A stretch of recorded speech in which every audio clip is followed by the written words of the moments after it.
Assalamualaikum warahmatullahi wabarakatuh.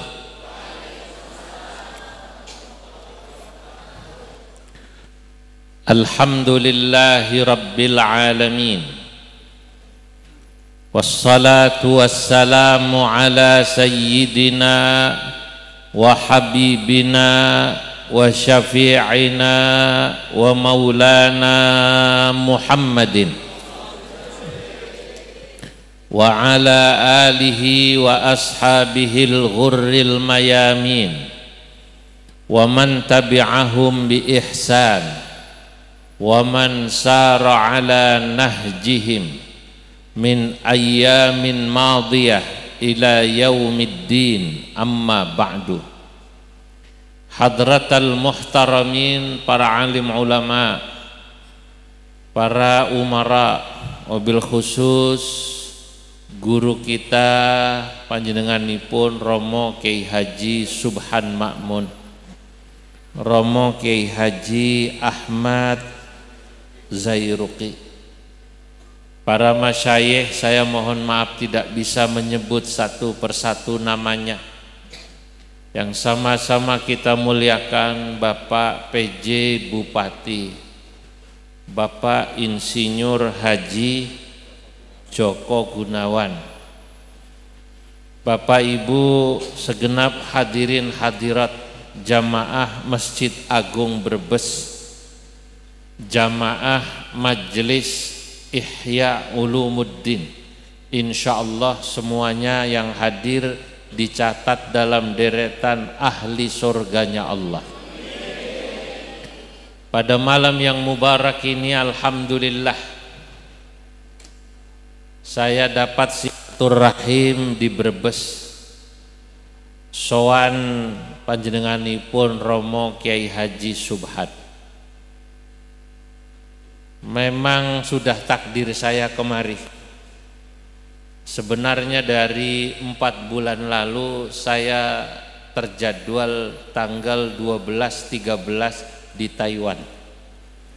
Visanya tidak keluar. Romo Kiai Subhan telepon saya sekitar setengah bulan lalu, apa 10 hari ya, 12 hari.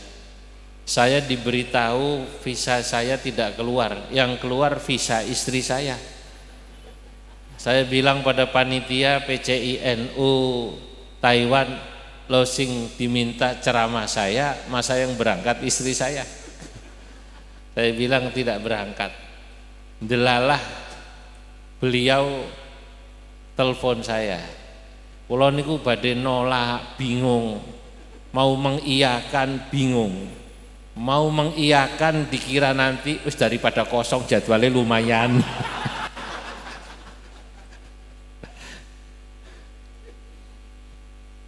Mau menolak tidak berani. Yang minta ini orang yang saya hormati, saya kagumi. Beliau ini Masya Allah salah satu ulama yang istiqomah ngaji kitabnya. Kula pun boten istiqomah ngaji kitab. Sebelum jadi waketum PBNU masih lumayan saya. Di Katib masih banyak ngaji kitab ya. Sebelumnya lagi masih lebih istiqomah. Kula riyen seminggu niku setidaknya 25 majelis. Sekarang sudah ngajinya ya seperti tadi, nguping sambil mengingat-ingat apa yang saya pernah ngaji dahulu. Saya sebenarnya juga pernah ngaji baca Ihya sekitar 7 tahun, baru sampai juz 3 Kitabul Adab, berhenti. Lah ini saya lihat banner ini ngaji Ihya, lalu kemudian yang mengampu mengasuh Romo Kiai Subhan itu kiai beneran. Kalau tadi nulisnya set. Saya mau bicara apa niku bingung. Tadi beliau baca Tarokus Sifah niku baharnya Kamil nih. Lah saya buat bahar Kamil juga untuk menggambarkan bagaimana kondisi saya malam hari ini di depan beliau.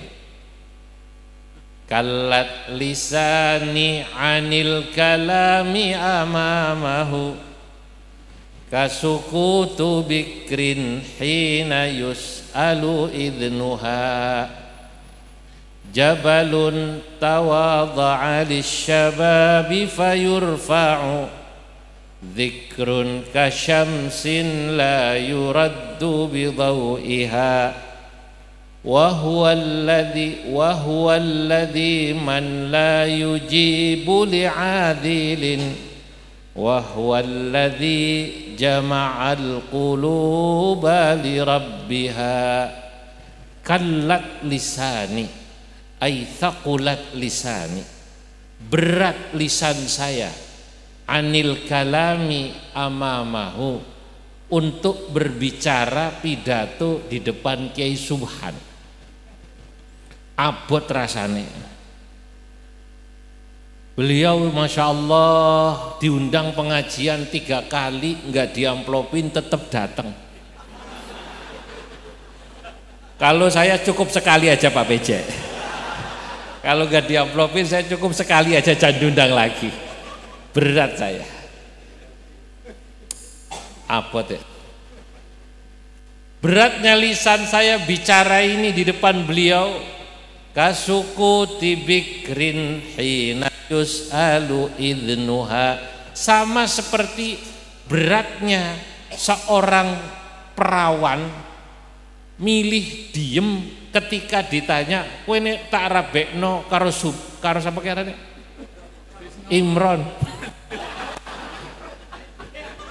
kowe gelem tak rabekno karo Imron. Imron Kaji Imron ini bukan? Kaji Imron Rasyadi mau nolak nggak enak, mau iya ya wis tua Kaji Imron. Perawan ditawarin kawin sama Kaji Imron, mau nolak bingung, mau iya bingung. Lah itu persis gitu. Jabalun ai fadilatuhu kal jabal. Ke Subhan niki seperti gunung ilmune, Masya Allah. Kalau ini ngaos seneng saya belakangan yang bisa mendengarkan beliau lalu jadi bahan saya. Bahan enak kan, saya kan nggak sempat mutolaah. Jadi apa yang beliau sampaikan jadi bahan saya. Jabalun. Ini kalau tasbih itu tasbih balik, dibuang ada tuh tasbihnya. Seperti gunung tinggi ilmunya. Jabalun tawadha'a lisyababi, tapi beliau Masya Allah tawadhu kepada saya yang masih syabab. Tesin nem kula Bu, masih muda ya Bu ya? Masih muda, alhamdulillah. Tapi jangan nawarin anak gadisnya, repot saya. Fayurfa'u, oleh karena Subhan niku tawadhu, fayurfa'u, maka diangkat zikrun derajatnya, namanya. Kula niki pengawasan ten Tegal, Brebes, Cirebon, Pemalang, Pekalongan, Masya Allah. Itu sering saya lihat orang-orang cerita, kiai ngajar di sini, kiai ngajar di sini rutin, termasuk balihonya kiai. Balihonya masuk ke Subhan, Masya Allah. Sehingga apa? Kasyamsin la yuraddu bidaw'iha. Beliau niku seperti cahaya matahari yang tak bisa ditolak cahayanya. Kalau sudah mau bersinar susah. Wa huwallazi man la yujibu li'adilin. Kula pirsa, beliau dicela mendel mawon, tidak jawab. Wa huwallazi jama'al quluba li rabbiha. Beliaulah yang mengumpulkan hati-hati, hati panjenengan semua dikumpulkan oleh beliau ngaji kitab Ihya. Supaya apa? Supaya cinta li rabbiha, kepada Allah Subhanahu wa ta'ala. Sebab orang ngaji kitab Ihya niku luar biasa. Dulu ada seorang penyair membuat satu atau dua bait tentang kitab Ihya.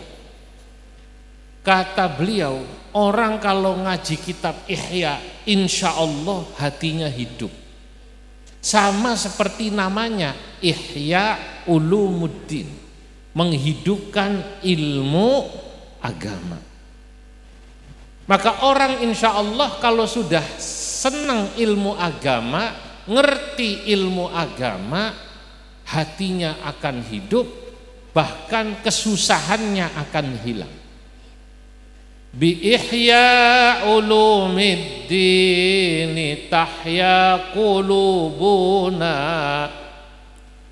wa yakshifu anna kurbana wa humumana. Bi ihya ulumiddin, sebab kitab Ihya Ulumuddin tahya, menjadi hidup, qulubuna, hati kita semua.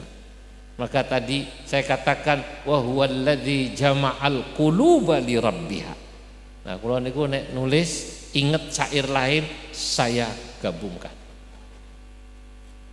Wa yakshifu anna kurbana wa humumana, sebab ngaji kitab Ihya susah saya hilang, repot saya hilang. Masya Allah. Jenengan saya tanya, kalau ngaji kitab Ihya di sini rasane nikmat apa mboten? Kang Kaji sinten mau nih? Kang Kaji Imran kalau ngaji sama Pak Kiai nikmat. Sebab kalau di rumah istrinya galak. Mending ngaji kitab Ihya. Ditinggal ngaji, atine napa? Tenang. Yang syifu anna kurbana wa humu mana? Nikmat. Nah, kitab Ihya ini kitab yang keramat. Dulu di Maroko ada orang yang tidak suka sama kitab Ihya, bahkan sempat meminta supaya kitab Ihya dibakar. Masya Allah, yang namanya orang tidak senang itu ada saja. Tapi keramatnya kitab Ihya sampai sekarang masih ada. Tapi tidak usah heran, orang itu kalau ada yang memuji dan ada yang mencela, berarti orang ini hebat. Idza ta'aradal madihu wal qadihu, jika ada orang mempertentangkan seseorang, maka fa anta tatakallam fi syakhsin kabir, maka Anda sedang berbicara tentang seorang tokoh besar. Oh, Imam Ghazali niku ingkang ngalem kathah, yang nyela juga banyak. Itu sama kayak almarhum Gus Dur. Orang karo kontroversial itu berarti orang hebat. Berarti apa? Orang hebat. Tapi kontroversial dalam hal pemikiran. Lamun kontroversial bab Rabi Maning nyong ora weruh. Paham napa mboten? Iya, kalau kontroversial tentang pemikiran, tentang kitab, itu fa anta tatakallam fi syakhsin kabir. Nah, satu hal yang saya ingin pada acara Maulid Nabi ini tabarukan sama kitab Ihya. Saya ingin mengutip apa yang dulu saya pernah ngaji dalam kitab Ihya. Kalau ngawas kitab Ihya itu setiap malam Selasa dan malam Rebo di masjid Kiai Ma'ruf dan di rumah saya. Nah, saya baca ini kitab. Ada hal yang menarik tentang kitab Ihya ketika beliau menjelaskan tentang adabut ta'am atau adabul akli,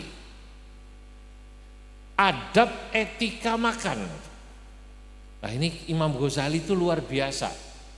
Kata Imam Ghazali, Anda itu harus bisa membedakan antara sunnah adiyah, sunnah Rasul yang bersifat budaya, dengan sunnah Rasul yang bersifat khuluqiyah atau akhlak, atau sunnah Rasul yang bersifat ubudiyah, sifatnya ibadah. Orang ini kadang-kadang hanya bicara ikuti sunnah Rasul, tapi dia tidak bisa membedakan ini bab adat kebiasaan Nabi, yang kita mengikuti bagus, tidak mengikuti ya enggak dosa. Contoh, Nabi kalau jalan misalnya kalem misalnya, termasuk Kanjeng Nabi kalau tidur miring kemana? Kanan.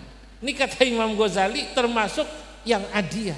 Sampai ikuti bagus, enggak ya enggak dosa. Diikuti niat cinta sama Nabi oleh ganjaran. Dulu ada sahabat yang mencoba mengikuti Nabi dalam segala hal, sampai ngapunten urusan istirahat dalam perjalanan lalu pipis itu ngikut, Pak. Namanya sahabat Ibnu Umar, putranya Umar bin Khattab. Kalau bahasa gampangnya, Ibnu Umar misalnya pernah ikut Kanjeng Nabi dari Semarang sampai Jakarta. Ini contoh sing gampang ya. Contoh apa namanya? Sing gampang. Zaman belum ada tol, Kanjeng Nabi misalnya ini contoh. Kalau dari Semarang pasti berhenti di alun-alun Brebes. Mangan sate blengong.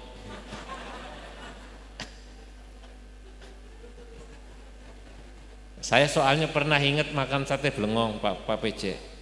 Di depan itu pedes. Makanya nggak pernah lupa, Masya Allah, mantep. Lah Ibnu Umar ya berhenti. Pada saat Nabi sudah wafat melakukan perjalanan berhenti sebentar. Nabi dulu berhenti di sini, lalu istirahat, lalu buang air kecil. Lah ini sesungguhnya sesuatu yang Anda mau mengikuti boleh, bagus, dapat pahala, dapat ganjaran, tidak mengikuti tidak dosa, tidak khilafus sunnah, apalagi bid'ah. Nah ini, makanya pentingnya memahami agama menggunakan akal. Walaupun hati, orang kalau sudah cinta kan semua diikuti. Ibnu Umar bahkan istirahat berhenti di satu tempat. Nanti Rasul dulu pergi dari Mekah ke Madinah berhenti di sini. Maka berhenti di situ, Masya Allah. Nabi pipis di sini, Nabi sholatnya di sini. Itu boleh diikuti, boleh tidak, tapi beliau lakukan berhentinya itu, Masya Allah. Lah, Imam Ghazali wonten kitab Ihya itu menjelaskan tentang bagaimana cara makannya Kanjeng Nabi Muhammad sallallahu alaihi wasallam. Nabi Muhammad itu kata Imam Ghazali makan pakai tangan, 3 jari. Ini terkait dengan adat kebiasaan di mana Kanjeng Nabi hidup, yakni Mekah Madinah. Tiang Mekah Madinah makannya pakai tangan 3 jari Pak PJ, karena yang dimakan korma sama roti. Kalau pakai sendok ruwet. Lah makan korma pakai sendok ruwet ya.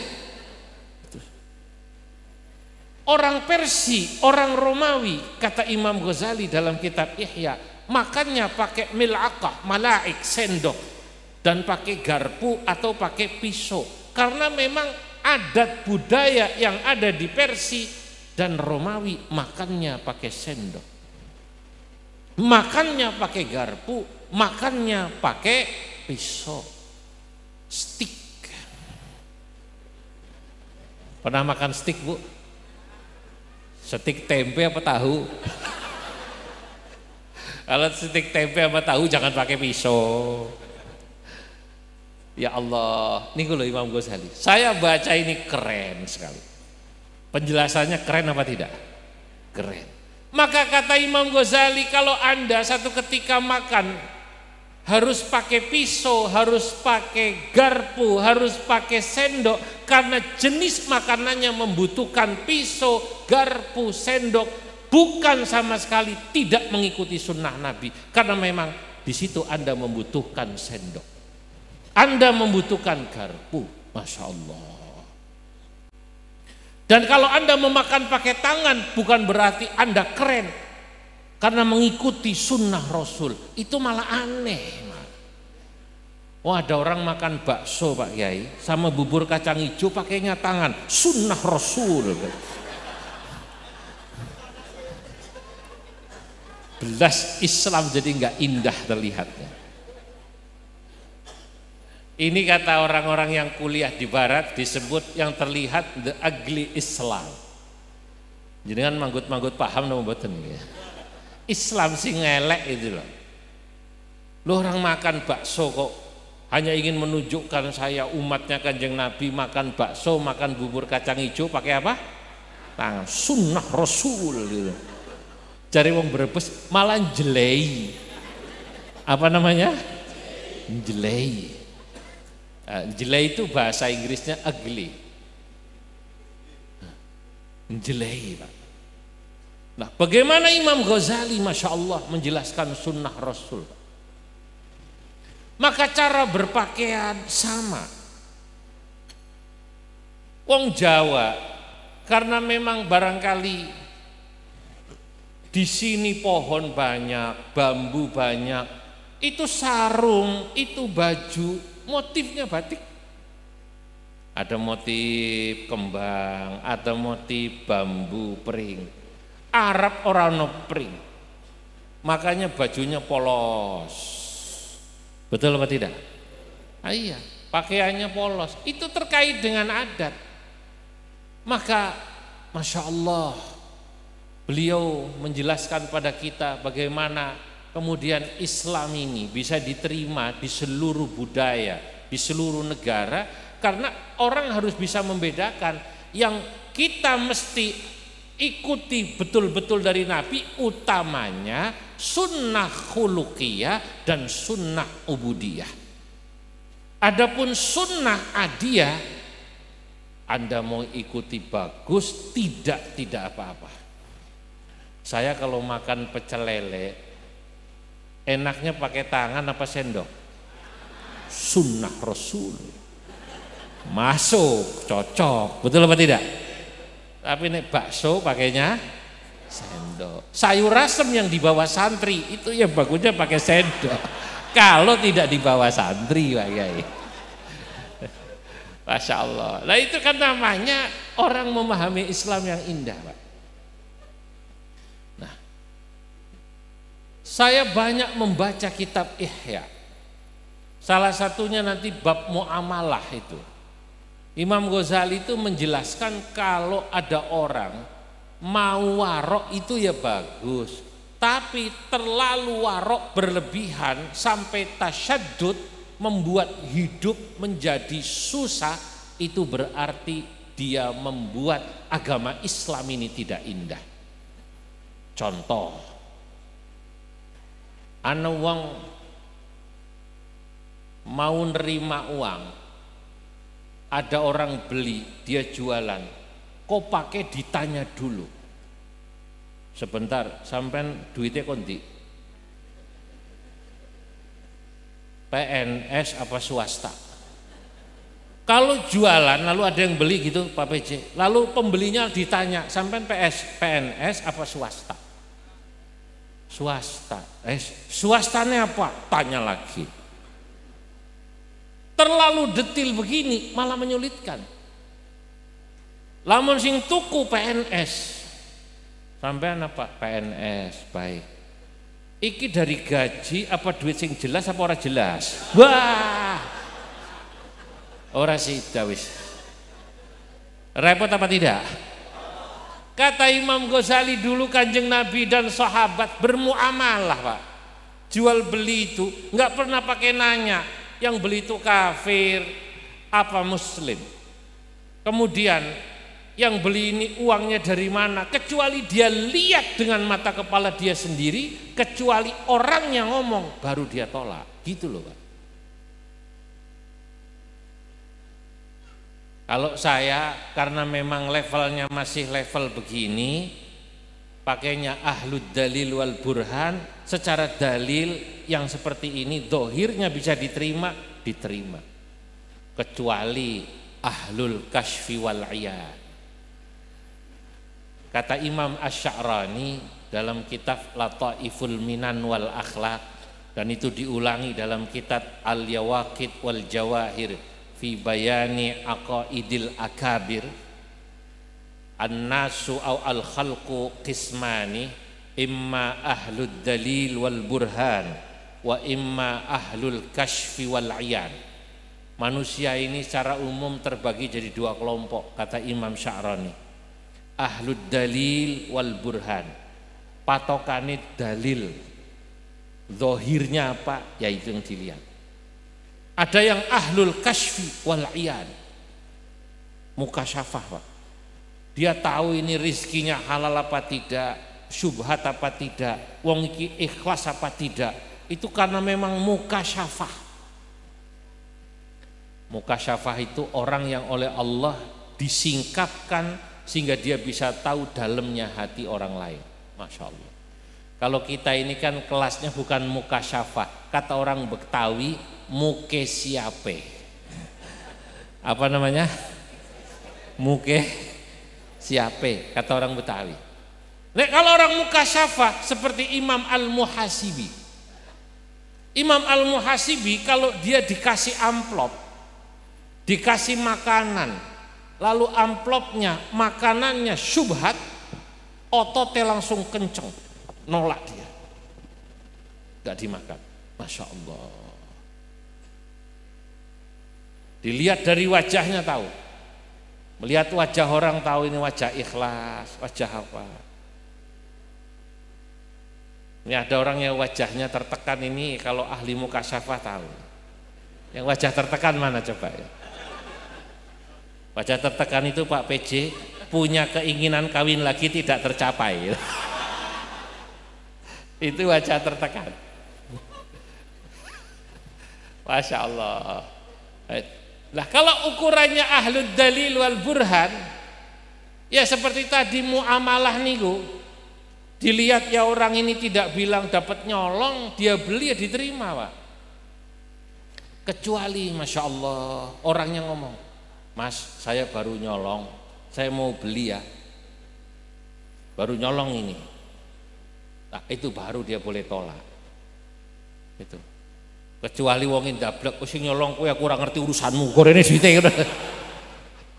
Nah itu repot ini.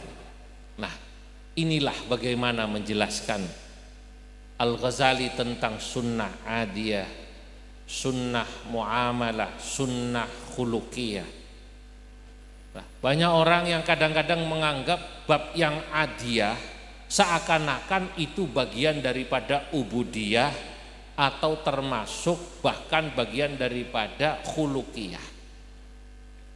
Sekarang saya mau tanya, miara jenggot kira-kira, miara jenggot, duwe jenggot ya, jenggot ya, itu bagian daripada khuluqiyah nopo adiyah? Khuluqiyah nopo adiyah? Adiyah. Kalau orang Arab memang jenggoten itu ganteng, Pak.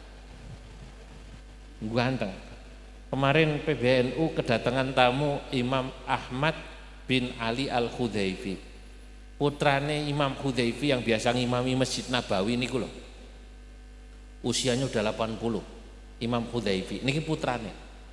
Imam Khudaifi saya haji tahun 2004, 20 tahun lalu. Niku pun sepuh.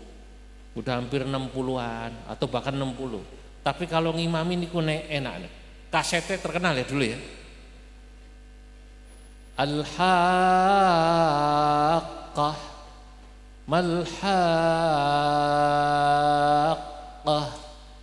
Kadzabat Thamud wa 'Adun bil-Qari'ah Fa-amma Thamud fa-uhliku bit-Taghiyah wa amma 'adun fa uhliku bi rihin sarsarin 'atiyah. Halus itu. Nah, ini putranya. Niku ya punya jenggot tapi tidak panjang sekali. Memang orang Arab, Masya Allah pakai jenggot itu cakep, Pak. Kula badhe ngikuti niku kok ngaca bolak-balik kurang pantas Kiai. Ya wis lah, belum pantas, Pak. Ya yang saya lihat ya guru saya Kiai Subhan, Kiai Subhan aja enggak miara jenggot ya. Makanya beliau walaupun hampir 70 tetap klimis ya. Alhamdulillah. Ini adiyah, Pak. Jadi kadang-kadang yang semacam ini bab urusan jenggot, bab urusan makan pakai tangan seakan-akan dijadikan min a'zami wajibatid din. Seakan-akan ini urusan agama yang paling utama. Makanya saya ditanya bab nasab, ya boleh-boleh aja, sampean percaya boleh, enggak percaya ya boleh. Karena menurut saya itu bukan bagian min a'zami wajibatid din. Sampean percaya boleh, enggak percaya enggak apa-apa. Faman syaa'a falyu'min wa man syaa'a falyakfur. Bahare tawil nih nggih. Fa innal muhibba lil habaibi yaktafi. Nah, sing arep ngandel jare Habib kuwi nyambung ya mangga. Sing ora ngandel ya mangga. Nah, urusan perilaku orang yang jelek, mbok Habib mbok kiai, lamun elek pasti masyarakat ora seneng. Betul apa tidak? Nah iya. Orang biasa kalau akhlaknya bagus orang seneng. Apalagi orang yang alim, nasabnya bagus, akhlaknya bagus, ya senang. Sebaliknya. Nah, saudara-saudara, inilah yang harus kita bedakan. Justru sunnah yang harus saat ini kita sampaikan kepada halayak ramai, bagaimana kita bisa menjelaskan Islam lewat Nabi Muhammad SAW. Islam itu agama yang indah. Dalam segala hal,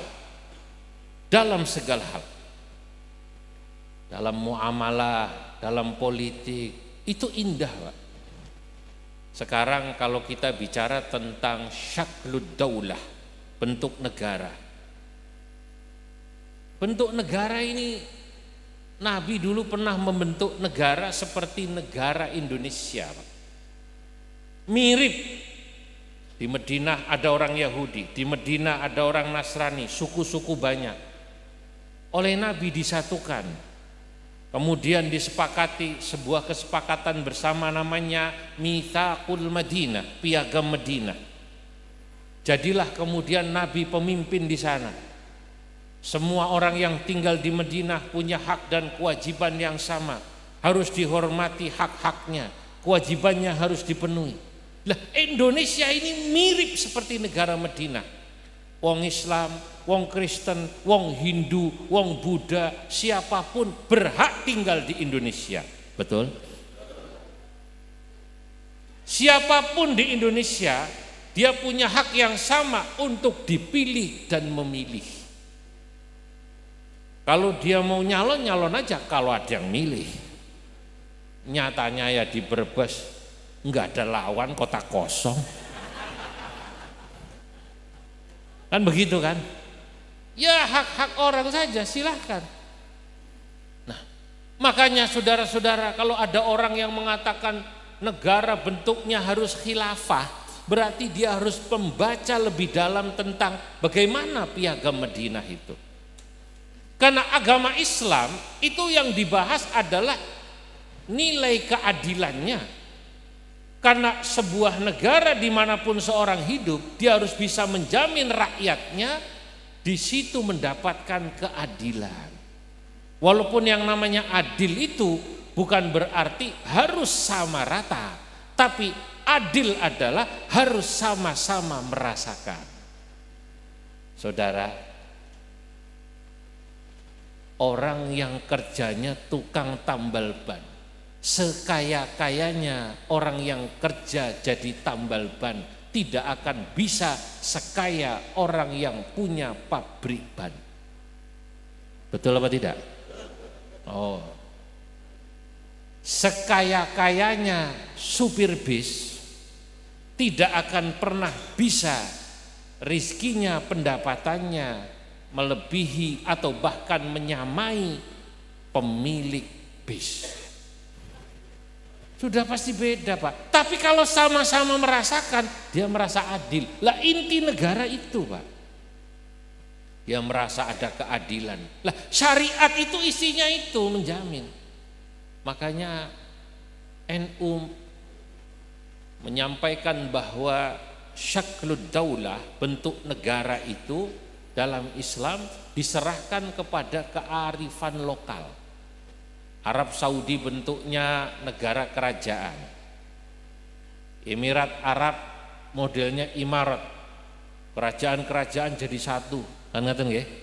Malaysia modelnya begitu. Silahkan. Indonesia bentuknya negara kesatuan Republik Indonesia. Orang Brebes bilang NKRI. Lah begitu. Yang penting isi daripada NKRI Pancasila menjamin hak warga negara, terutama orang Islam, bisa menjalankan ibadahnya dengan baik.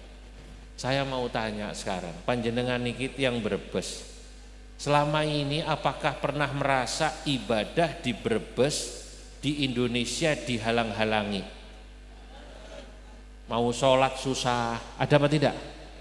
Mau pakai jilbab susah, merasa apa tidak? Mau haji susah, mau pakai nama Islam susah, pernah apa tidak? Kalau di Cina nggak boleh pakai nama Islam Pak di KTP, tapi hanya dalam panggilan sehari-hari. Indonesia membebaskan itu. Di Thailand itu pakai nama Islam dulu sulit. Saya punya senior kuliah di Madinah, temennya itu aslinya dari Thailand. Dilihat paspornya sama nama Islamnya beda. Nama Islamnya misalnya Abdullah, di paspor Sungkit. Apa namanya? Sungkit. Loh, yakni Abdullah, limadha hina fi jawazis safar paspor maktub Sungkit. Loh, namamu kan Abdullah, kenapa kok di paspormu jawazis safar kok namanya Sungkit? Dia bilang itulah negeriku. Kau beruntung tinggal di Indonesia. Di Indonesia orang mau pakai nama apa saja bebas. Betul ya Bu ya? Kecuali orang Brebes. Katanya di sebelah sana sekarang masih ada apa tidak wallahu a'lam. Kalau anaknya lahir bulan Safar itu Pak PJ takut ngasih nama anak ujungnya mangap. Kenapa? Takut rizkinya lepas lagi. Kalau lahir bulan Safar nggak berani ngasih nama Maimunah, Khadijah, takut rizkinya apa? Lepas. Pasti namanya ujungnya mingkem, Casingkem, Tulkiem. Kalau laki-laki Salim, nah Warkem. Enggak. Haji tidak dilarang, tidak dipersulit, betul nggak? Kalau ada orang nggak mau berangkat haji padahal punya uang, bukan karena negara mempersulit, antriannya lama, atau memang orangnya tidak mau haji. Saya mau cerita ini, tapi rahasia, jangan ngomong-ngomong. Sekitar 20 tahun lalu, sebelum haji semacam ini antrinya panjang, saya pernah diundang pengajian di Larangan, Kecamatan Larangan. Sebelah mana? Sana ya? Ya sana, Larangan. Walimatus Safar ya. Niku Walimatus Safar yang haji niku sepuh-sepuh. Umurnya 70, 80, swidak paling enom. Saya nanya sama masyarakat Larangan, Pak. Ini kok yang haji tua-tua ya, kata saya. Begini Pak Kiai, orang sini punya kepercayaan. Kalau masih muda pergi haji, biasanya cepat mati. Sampean itu bener Kiai. Iku ya arane kaji sodikin. Mangkat haji umur 40, pulang haji sembulan meninggal. Di sana ada lagi yang muda, Haji Ali, umur 30, pulang seminggu mati. Makanya orang sini haji rata-rata umure 60, 70, 80. Kalaupun pulang mati ya pantes. Ya Allah. Nah,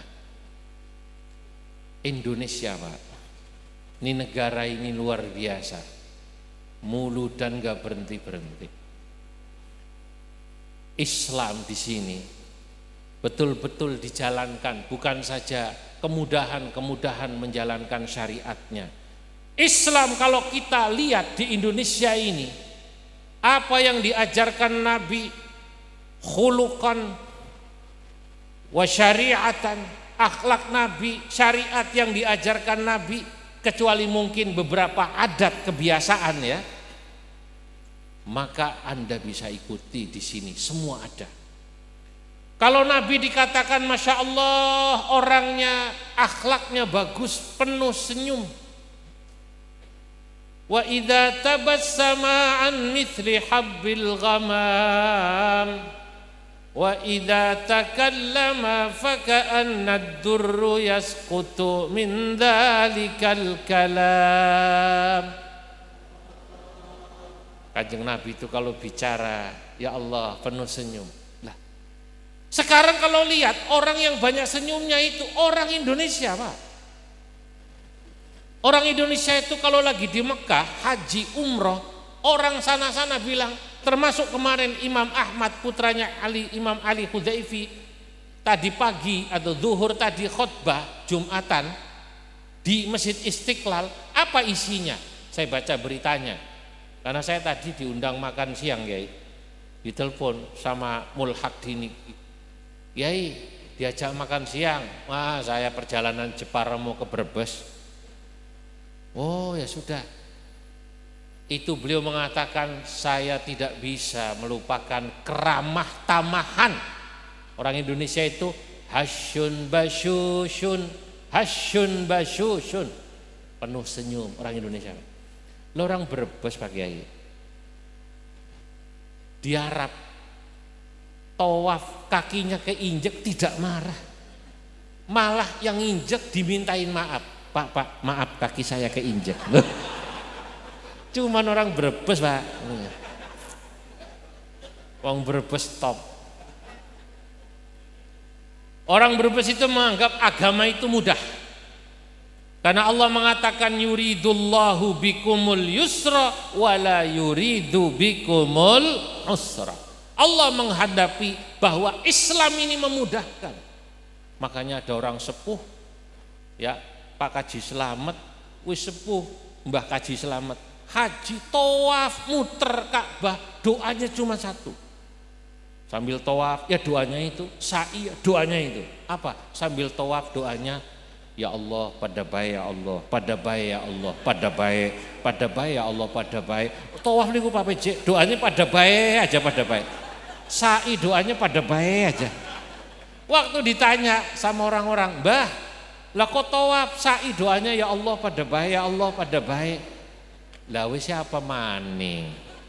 Lah kayak wong sing pada ndonga sing Jawa-Jawa kayak bahasa Arab, kayak pasti doanya apik ya isine. Ya, lah nyong maksudnya pada baik kayak kowe. Ya Allah, keren ini Mas Lara. Nyong maksudnya pada baik kayak kowe, jaluke pada baik. Masa iya Gusti Allah ora paham? Kurang ajar. Masa iya malaikat orang paham? Cuma orang Brebes yang bisa begini nih Pak. Allahu Akbar. Tapi Islam itu jadi indah Pak. Ya enggak salah memang.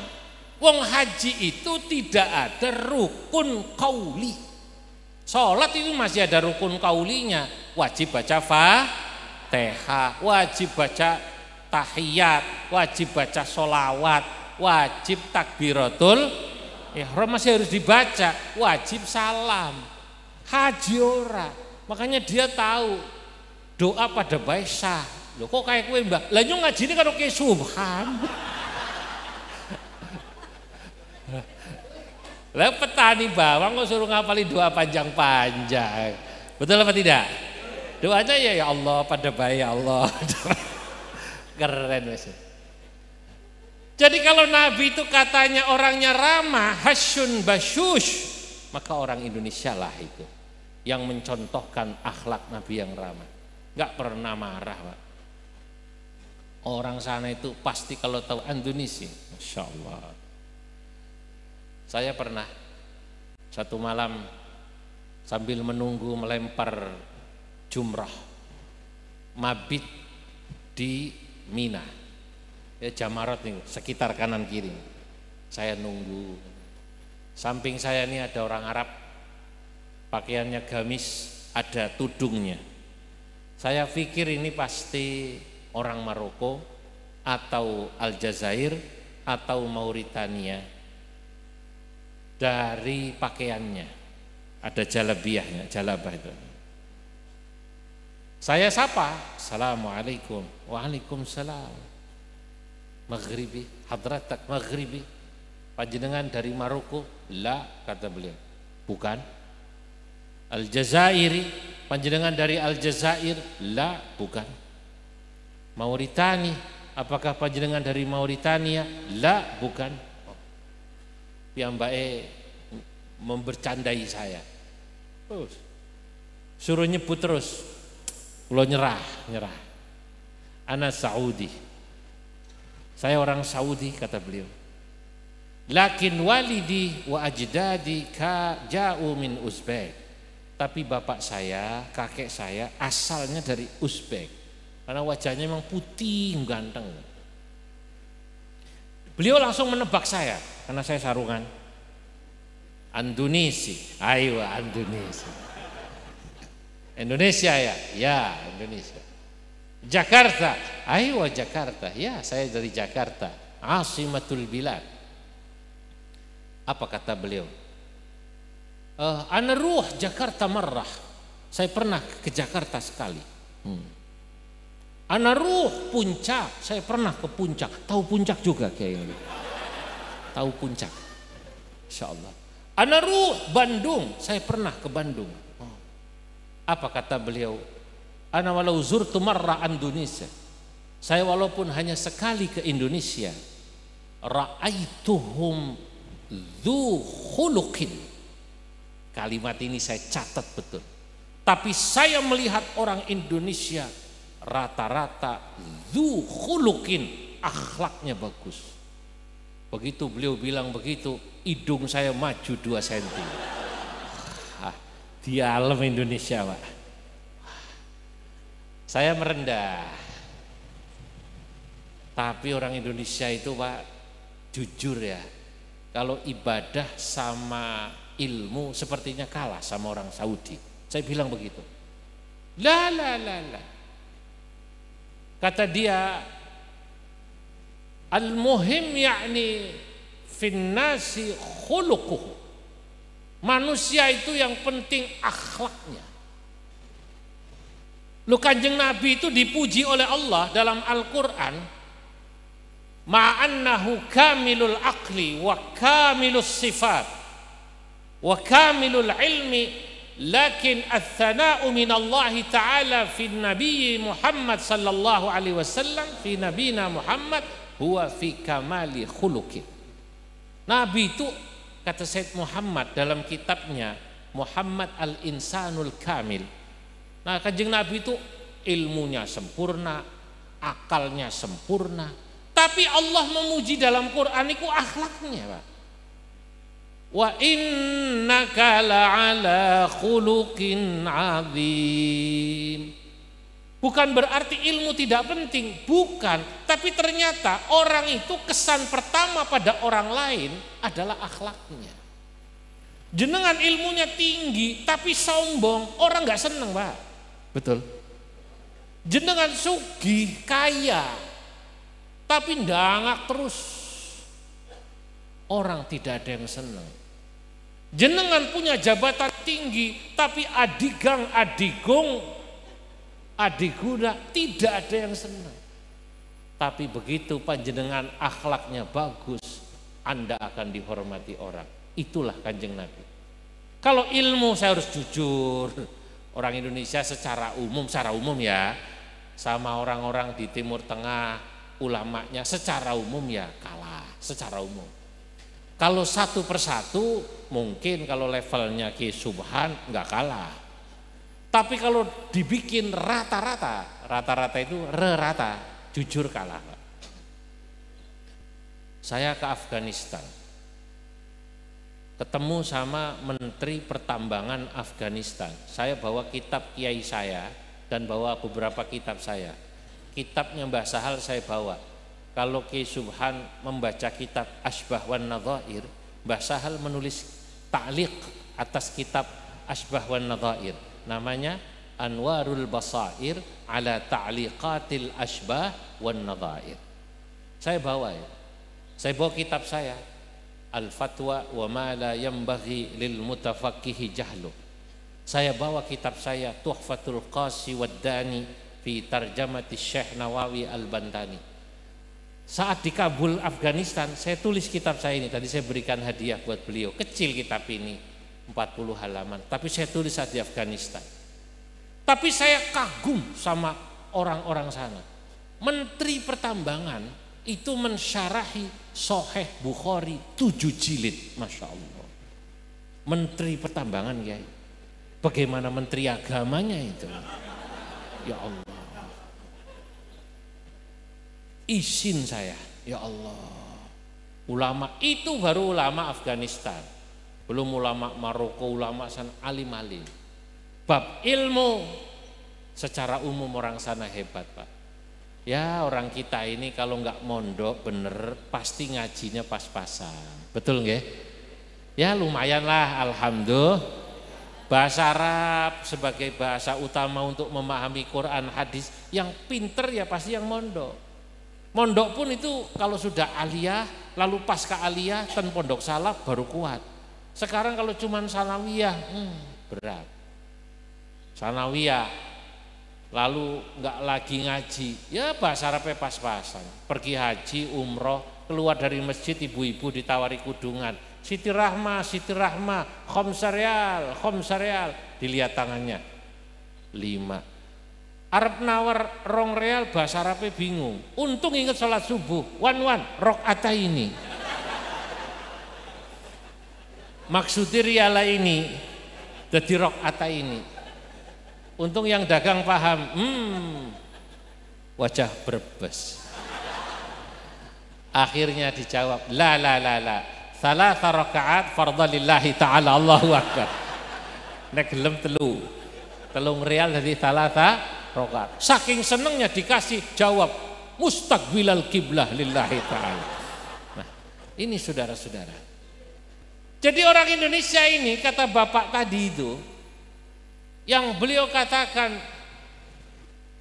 saya walaupun baru sekali, ana walau zurtu marra Indonesia, saya walaupun baru sekali ke Indonesia, lakin ra'aituhum dzu khuluqin. Saya lihat orang Indonesia itu akhlaknya bagus-bagus, senyum, ngalahan. Lu kadang-kadang saking api kok Indonesia sering gue kalah-kalahan ya. Paham apa mboten? Padahal orang Indonesia akhlaknya nggak sah. Kalau di Arab sana terkenal Pak, nggak pernah ribut. Di masjid pernah lihat orang Indonesia di Masjid Nabawi, di Masjidil Haram ribut hanya karena tempat sholat. Pernah lihat apa tidak? Nggak ada. Di toilet Masjidil Haram, Masjid Nabawi ada nggak yang gedor-gedor ribut? Nggak pernah ribut orang Indonesia, karena mau ribut nggak ngerti bahasa Arabnya.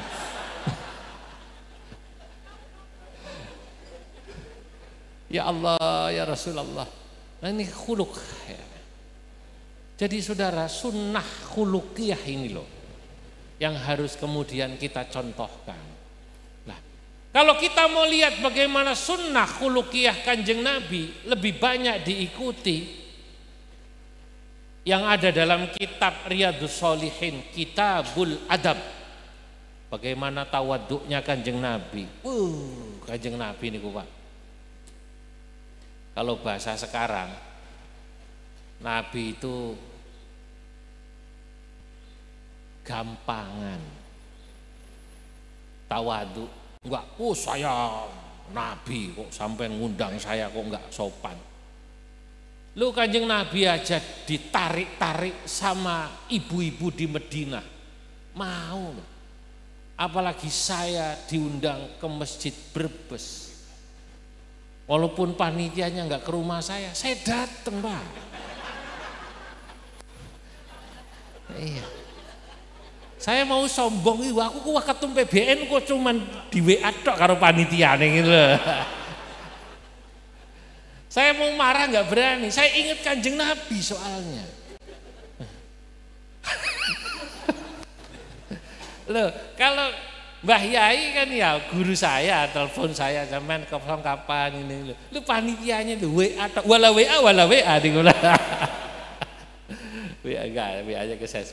Tapi saya ya ingat Kanjeng Nabi dalam bab tawadhu itu di kitab Riyadhus Shalihin, Kanjeng Nabi itu ya Allah kalau ketemu anak kecil, kata Anas bin Malik, karena Anas bin Malik yusallimu ala sibyan. Anas bin Malik ini ketemu bocah cilik lagi dolanan, assalamualaikum, jak salaman.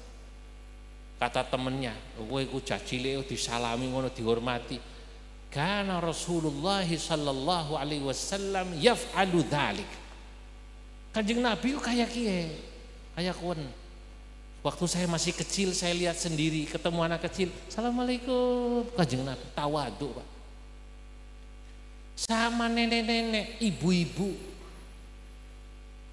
Ingkanat amatun min ima'il madinati la ta'khudhu biyadi Rasulillah sallallahu alaihi wasallam fatantaliku bihi haitsu sya'at. Hadisnya seperti itu, kata Anas bin Malik lagi. Kanjeng Nabi niku ditarik-tarik sama ibu-ibu. Kanjeng Rasul mriki diajak selfie loh kalau bahasa sekarang. Kalau baca sekarang diajak apa namanya? Selfie, diajak foto, diajak apa mampir. Nggih, Kanjeng Nabi tawadhu. Lah, Islam yang semacam ini yang mesti harus kita perlihatkan.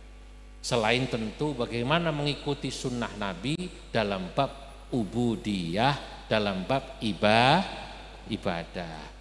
Nah, jadi saudara-saudara para rawuh, apa yang ada dalam kitab Ihya Ulumuddin, ya walaupun ini bukan kitab hadis, tapi kitab Ihya Ulumuddin yang panjenenganipun Romo Kiai Subhan mengajar 24 tahun, di situ berisi tentang aqaid, akidah. Di situ berisi tentang syariah fikih. Di situ berisi tentang akhlak. Dan setiap bab rubu' munjiat, muhlikat dan lain sebagainya itu pasti ada hadis-hadis Nabi Muhammad sallallahu alaihi wasallam. Panjenengan semua warga Brebes beruntung masih punya ulama-ulama, kiai-kiai seperti Mbah Yai Subhan. Moga-moga beliau diparingi panjang umur, sehat, senantiasa bisa mendampingi kita semua ya, untuk menjelaskan indahnya syariat Islam ini. Ya tentu Maulid Nabi malam hari ini tak akan pernah cukup menjelaskan tentang indahnya ajaran Nabi kita Muhammad sallallahu alaihi wasallam secara detail. Saya hanya memberikan gambaran sedikit sebagian. Dari situ saja kita bisa lihat bagaimana dahsyatnya, indahnya akhlak Nabi. Kita melihat akhlak ulama saja wis kayak kagum asli tadi. Beliau diundang 3 kali nggak disangoni tetap datang itu. Walaupun hanya ketul deket gitu, tapi sudah lumayan itu Pak. Saya nggak tahu kalau diundang ke Jakarta 3 kali nggak dikasih itu apakah masih datang begitu. Tapi itu luar biasa. Dulu saya ingat ada kiai seperti beliau ini, namanya Kiai Yasin, Blitar, Kiai NU yang dapat penghargaan, diundang tidak datang, padahal ke Pati. Diundang lagi tahun depannya, datang lagi sampai 3 kali baru dikasih. Tapi memang kadang-kadang ada kiai yang menguji kiai. Oh berarti ikhlas tenanan ini. Apa namanya? Ikhlas luar biasa. Lah baru melihat ikhlasnya umatnya Kanjeng Nabi, kiai semacam ini, kita kagum. Allahu Akbar. Baru melihat tawaduknya umatnya Kanjeng Nabi, kita kagum. Baru melihat zuhudnya umatnya Kanjeng Nabi, ada kiai kok zuhud sekali, kita kagum. Fa kaifa bi Rasulillah sallallahu alaihi wasallam. Lalu mungkin Anda akan membayangkan bagaimana dengan zuhudnya Rasulullah, bagaimana dengan tawaduknya Rasulullah, bagaimana dengan ikhlasnya Kanjeng Rasulullah sallallahu alaihi wasallam. Mugi-mugi manfaat. Mohon maaf atas segala kekurangan. Wallahul muwaffiq ila aqwamit thariq. Wassalamualaikum warahmatullahi wabarakatuh.